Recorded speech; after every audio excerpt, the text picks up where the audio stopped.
Good morning dear student, मैं सोनाली स्वागत करती हूँ मेरा चैनल बायोलॉजी विद सोनाली में।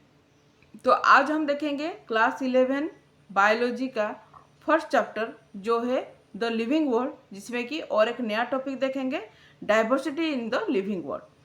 तो इससे पहले जो भी मैं क्लास कंप्लीट कर चुकी हूँ, अगर आप लोग नहीं देख पाए हैं तो मैं डिस्क्रिप्शन में लिंक दे दूँगी, आप जाकर प्रीवियस क्लास देख सकते हैं। इसके साथ साथ आप मेरे टेलीग्राम चैनल पर भी ज्वाइन हो सकते हैं, तो उसका भी मैं अपने डिस्क्रिप्शन में लिंक दे दूंगी। तो आज देखेंगे diversity in the living world. तो डाइवर्सिटी क्या है इसको देखेंगे। तो इससे पहले हम लोग बायोलॉजी के बारे में थोड़ा सा जानेंगे। ऑलरेडी हम लोग द लिविंग वर्ल्ड स्टार्ट कर चुके हैं, तो इस सीरीज में आज हम लोग थोड़ा सा बायोलॉजी के बारे में पहले जानेंगे। देखिए, बायोलॉजी क्या है? द स्टडी ऑफ लाइफ, ये हम सभी को पता है। तो फादर ऑफ बायोलॉजी अरिस्टोटल, ये सभी एक एक पॉइंट है, इसको भी याद रखिए। फादर ऑफ बायोलॉजी आपका कौन है? Aristotle. Earth has numerous habitat, habitat मतलब क्या है? हमारा शेल्टर। तो हमारा जो अर्थ है बहुत सारे हमारा शेल्टर है, जैसे कि forest, desert, plateau etcetera, with wide range of living organism inhabiting them. जितने भी हम लोग देख सकते हैं, चाहे ओशियन देखे या फिर हमारा जो एटमोस्फियर देखे, चाहे आपका मिट्टी के अंदर सॉइल के अंदर देखे, या तो फिर डिजर्ट देखे, प्लेट्यू रीजन देखे, फॉरेस्ट देखे, ट्रॉपिकल रेन फॉरेस्ट देखे, एवरग्रीन फॉरेस्ट देखे, जितना भी हमारे जो अर्थ का जितना भी जगह है, सभी जगह पर बहुत सारे डाइवर्सिटी देखा जाता है। किसका? लिविंग ऑर्गेनिज्म का डाइवर्सिटी देखा जाता है। Plant and animals are present in all place. ऐसा कोई भी प्लेस नहीं है जहाँ पर प्लांट और एनिमल्स नहीं होते। इसी की अभी मैं आपके साथ बात कर रही हूँ ना, आपके और मेरे बीच में ये जो एटमॉस्फेयर है, इसमें भी लाखों सैकड़ों माइक्रो ऑर्गेनिज्म होंगे जो कि हमें नहीं दिखाई दे रहे होंगे। तो ये भी एक लिविंग ऑर्गेनिज्म होते हैं।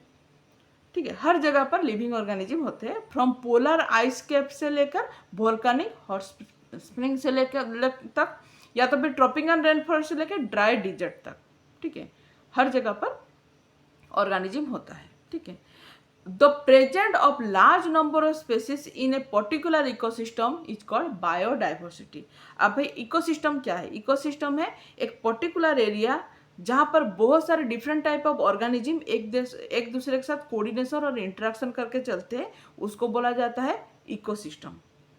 अभी देखिए, फॉरेस्ट एक इकोसिस्टम होगा, पानी एक्वाटिक इकोसिस्टम। इस तरह से हमारे यहाँ पर अगर हम लोग देखें तो हमारा एक इकोसिस्टम में हम जितने भी ह्यूमन है, प्लांट्स है, हमारा जो एनवायरनमेंट है, इसी को लेकर हमारा एक इकोसिस्टम। तो पर्टिकुलर एक इकोसिस्टम में बहुत सारे स्पेसीज दिखाई देते हैं, और इतना सारा वेराइटी ऑफ स्पेसीज जो है, इसको बोला जाता है बायोडाइवर्सिटी। डाइवर्सिटी मतलब वेरिंग, बहुत सारा रेंज। ठीक है, तो विविध, ठीक है, विविध बोला जाता है इसको। तो यहाँ से आ गया biodiversity. So every time we explore some new और even old area, new organism are found और discover due to the tolerance of the environment. जब हम लोग कोई भी नया और जगह अगर एक्सप्लोर करें, जितने भी नया जगह है वहाँ पर हमें जरूर हमेशा नया नया ऑर्गेनिज्म देखने को मिलता है। अगर हम लोग देखें, यहाँ पर एक चीज़ याद रखिए, जो ये डाइवर्सिटी जो है, बायोडाइवर्सिटी है, इसको सबसे पहले कौन ये टर्म को इंट्रोड्यूस किए थे? उनका नाम है वाल्टर रोजन, 1985। लेकिन इसको डिफाइन किए थे? Defined by E.D. विल्सन। इसको याद रखिएगा। ठीक है, नेक्स्ट है, यहाँ से आया बायोडाइवर्सिटी। अभी डाइवर्सिटी तो पता चला, अभी बायोडाइवर्सिटी। बायोडाइवर्सिटी एक ग्रीक वर्ड है जो कि बायोस मतलब लाइफ और डाइवर्सिटी मतलब फॉर्म, ये दोनों को मिला के बायोडाइवर्सिटी बना। ठीक है, और बायोलॉजिकल डाइवर्सिटी जो विविध दिखाई देता है, या फिर बहुत सारे डाइवर्स फॉर्म में जो ऑर्गेनिज्म दिखाई देते हैं, ऑर्गेनिज्म प्लांट जो भी है, वो सभी को मिला के बायोडाइवर्सिटी बनता है। ठीक है, it can define as vast array of species of microorganism, algae, fungi, plant, animals occupying on the earth either in the terrestrial or aquatic habit and the ecological complex of which they are a part. According to IUCN क्या है? International union of conservation of nature and natural resource, ठीक है।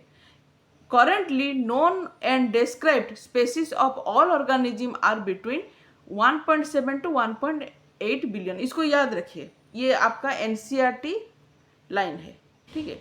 बहुत सारे exam जो बहुत सारे जो आपका बुक्स में बहुत सारे जो दिया होगा, लेकिन आपको NCERT को ही फॉलो करना है। तो NCERT के अकॉर्डिंग आपका 1.7 टू 1.8 मिलियन तक जो स्पेसीज है, नॉन स्पेसीज अभी तक पता चल चुका है, ठीक है। आज वी रिकॉग्नाइज दोस प्लांट और animals in our area by their local name which vary from place to place even within a city, state और कंट्री आज a person inhabiting in different region have different language and prospectivity. अगर हम लोग देखें अगर 1.7 to 1.8 million non species है, तो अगर इन सभी को अगर देखें, इतना नाम नहीं है। लोकल टू लोकल या फिर सिटी टू सिटी या फिर स्टेट टू स्टेट, हर जगह पर ये सभी ऑर्गेनिज्म का नाम भी वेरी करता है।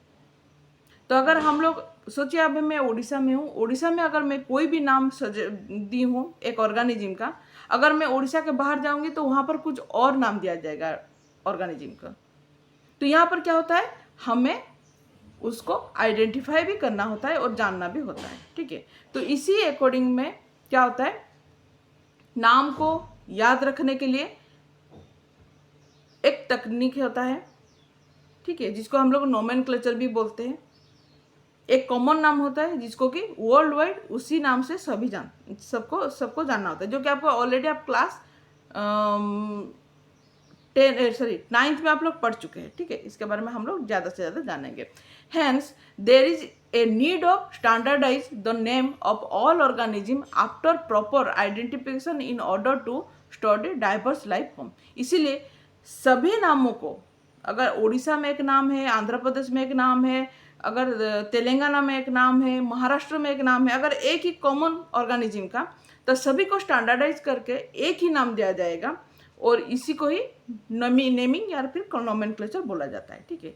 Therefore for better understand of diversity, scientist have establish a definite system of principle, procedure and term which identify categories and assign specific name to each and every organism known to us। इसीलिए जितने भी biologist है वो लोग एक specific नाम दिए हैं सभी ऑर्गेनिज्म का। Such system are acceptable to all biologist to all over world, और सभी को उसी स्पेसिफिक नाम को सारा वर्ल्ड में उसी नाम को ही सभी एक्सेप्ट करते हैं, ठीक है। तो नोमेनक्लेचर क्या है? The scientific need of simple, stable and internationally accepted system of name for naming. एक ही नाम जो कि इंटरनेशनली वर्ल्ड वाइड उसी नाम को ही दिया जाता है of living organism of the world has generated a process called nomenclature, ठीक है। तो इसी ये मैं नोमेनक्लेचर को मैं आपको बोलूँगी, ठीक है। नेक्स्ट क्लास में मैं आपको नोमेनक्लेचर के बारे में बोलूँगी, क्योंकि ठीक है अभी मैं थोड़ा सा आपका नोमेनक्लेचर तक आया, नेक्स्ट क्लास में मैं नोमेनक्लेचर से आइडेंटिफिकेशन तक ये सब कुछ मैं बोलूँगी। आज के लिए इतना ही, नेक्स्ट क्लास में हम लोग ज़रूर मुलाकात करेंगे। तब तक के लिए थैंक यू, बाय बाय।